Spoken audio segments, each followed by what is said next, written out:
দেখছেন কত বড় বড় শিকড়। দেখেন এ হচ্ছে সেই বট গাছ, যে বটবৃক্ষের নিচে অনেক লোক বসে। এখানে হযরত গরিব শাহ রহমতুল্লাহ আলাই, এই যে আপনারা দেখতে পাচ্ছেন এখানে, এই যে এখানে দেখতে পাচ্ছেন লোকজন এখানে পাওয়া যায়, কম বেশি থাকে। আজকে একটা জিনিস দেখাবো আপনাদের, এই বট গাছটা, এখানে যে আমরা গরিব শাহ মাজার বলি, তো এখানকার যে বট গাছটা, এটা একটু আপনাকে দেখাবো। অনেক পুরাতন বট গাছ তো, দেখলে ভালো লাগবে। আসলে বট গাছের যে পরিমাণ মোটা মোটা শিকড়, না দেখলে বুঝতে পারবেন না। তো চলেন ধীরে ধীরে যাই। এখান থেকে মহিলারা আসতেছে, এই কারণে আমি একটু সামনে ফ্রন্ট ক্যামেরা নিয়ে নিলাম। আমি আবার এগুলো একটু হাইড করি বেশি, না হলে হয়তো বা দেখতেন বেশি বেশি মেয়েদের ফোকাস করে ভিডিও করতাম, কিন্তু এটা আমি করি না এই কারণে। বা সামনে যদি কোনো মেয়েও চলে আসে, আমি চেষ্টা করি একটু এড়াই যাওয়ার জন্য বা ওদেরকে রিমুভ করার জন্য। তাই এইবার দেখেন শত বছরের বট গাছ, বট গাছের এইগুলো দেখলে বুঝতে পারবেন। এই যে দেখছেন কত বড় বড় শিকড়, অস্থির অস্থির লেভেলের। দেখেন ও এই পাশে তো ঝুলছে বাদরের মতো এভাবে। ওই পাশে যাই আমরা, হ্যাঁ একটু কমাই এখান থেকে।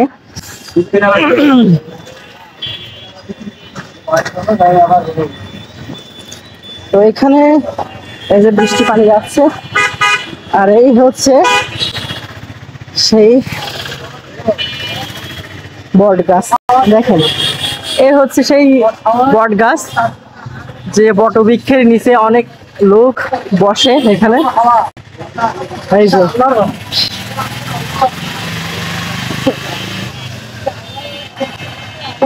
দেখুন অনেক দীর্ঘ।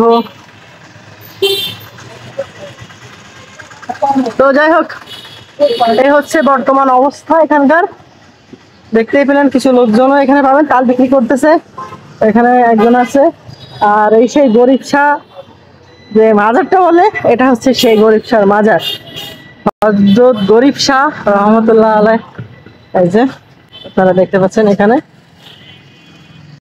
এই যে এই সাইডটা যদি যাই তাহলে এখানে লোকজন তো আছেই। এই যে দেখুন, সবসময় এইদিকে থাকলেও আমরা কিন্তু এদিকে আসি না প্রয়োজন ছাড়া। এই যে এখানে দেখতে পাচ্ছেন লোকজন এখানে পাওয়া যায়, কম বেশি থাকে। এই সেই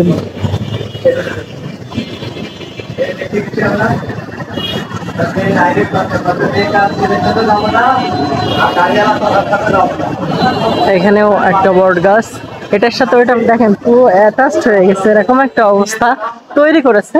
দেখেন এইখান থেকে গিয়েছে ওই জায়গাটা, ওই জায়গায় দেখেন এমন ভাবে আটকে আছে, মনে হবে যে আসলে কোনটা কার সাথে জড়ানো বোঝা মুশকিল। বুঝছেন বর্তমান অবস্থা এখানকার।